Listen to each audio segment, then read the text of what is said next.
Morning guys, naana pod mi karon ni nanay nag-text mi sa among production attire no nga among gi-fix namo. Actually kini ang production attire nga among gi-fix karon. Kining kuan ni siya, kini ang use na ni siya. Tapos amo lang gi-flex kay aron food kana ang ma-recycle no.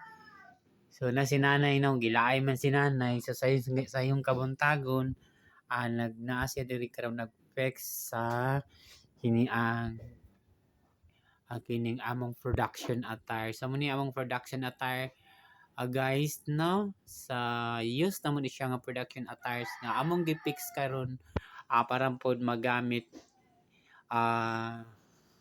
sa umaabot nga mga event puhon malingino. So among gi-fix while kana ang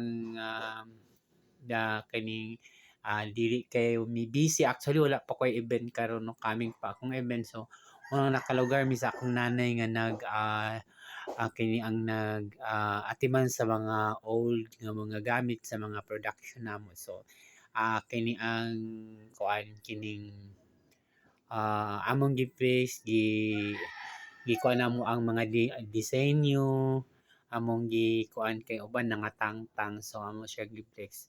So muni among gamit muna akong nanay, muna si nanay nako na nag-atiman nag-flex sa kanang among kini ang casual no.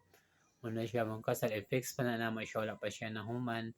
So nana. So na siya.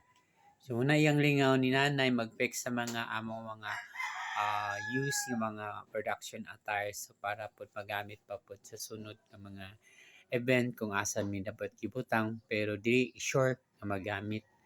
Nagdepende po na siya. So muna siya. Thank you for watching.